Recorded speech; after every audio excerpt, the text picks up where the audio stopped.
Chapter 2 Rights in the Indian Constitution of Class 11th Indian Polity. So in the first chapter we will read about the what is Constitution and how it's composed Constitution. In this chapter we will read about the rights of the Indian Constitution.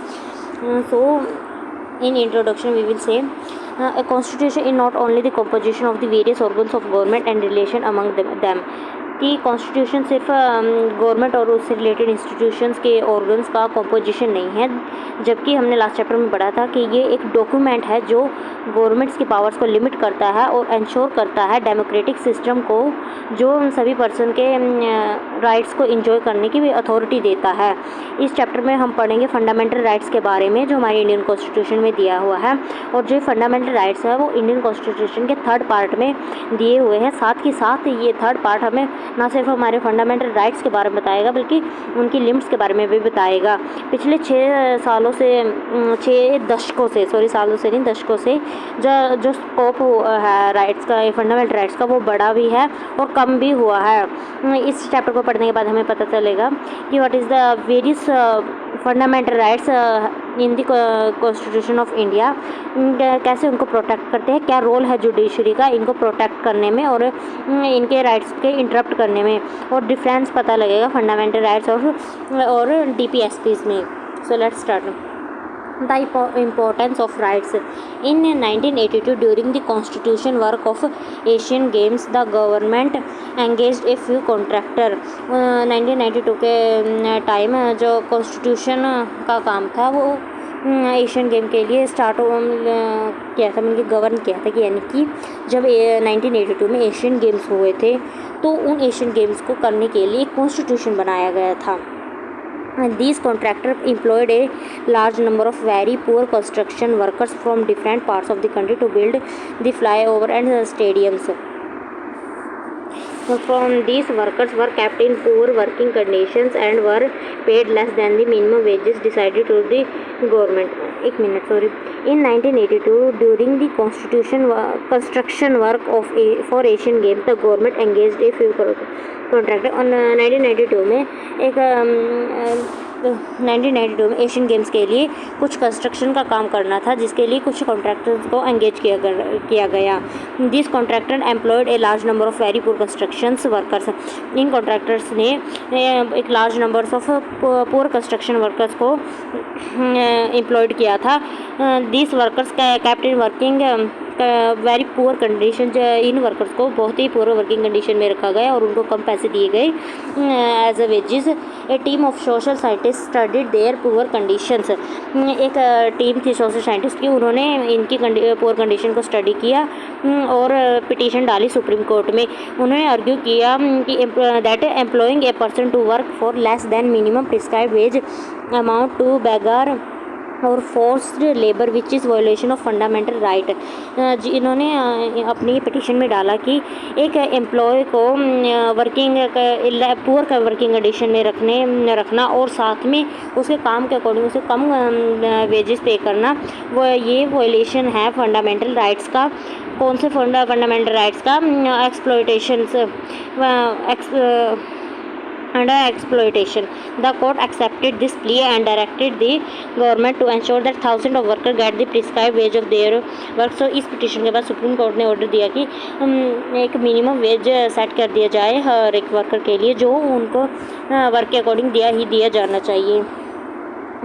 Maikal Long was 23 when he was arrested. Michael Lalung था जो 23 साल में arrest किया गया। A resident of Chubari village of Morigaon district of Assam, जो एक resident था मारीगांव का जो असम की एक डिस्ट्रिक्ट है। Michael was charged of causing grievous injuries.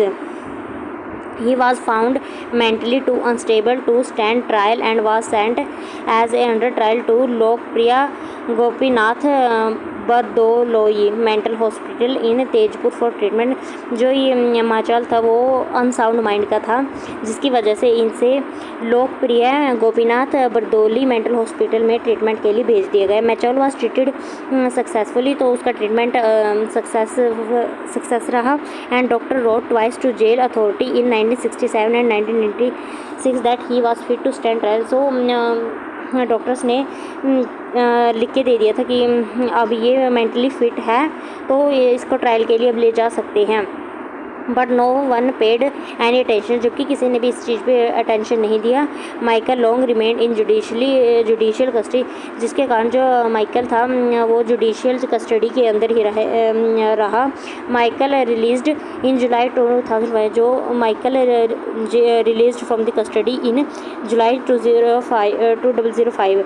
He was 77 then, उस टाइम वो 77 साल का था, यानी कि जब कस्टडी में लिया गया था उस टाइम वो 23 का था, लेकिन अनसाउंड माइंड का था। तो उसके ट्रीटमेंट करवाया गया। ट्रीटमेंट करने के बाद भी उसकी कस्टडी पे कोई ध्यान नहीं दिया गया, और जब वो 77 ईयर्स का हो गया तब उसको रिलीज़ हुआ जेल से।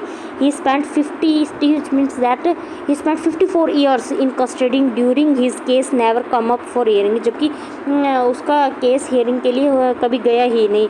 ही was freed when a team appointed by the National Human Right Commission intervened after an inspection of under trials in the state. उसको फ्री कब किया गया? जब एक नेशनल ह्यूमन राइट कमीशन की टीम ने उसके केस को इंस्पेक्शन किया गया तब जाके, यानी कि वो आप सोच सकते 54 ईयर्स तक वो जेल में रहा।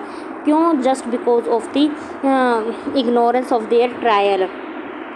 Michael entire life was wasted because a proper trial against him never took place। वो उसकी 54 साल जिसने जेल में बिताए, उसकी लाइफ कम्प्लीटली वेस्टेड होगी। क्यों? Just because of improper trial.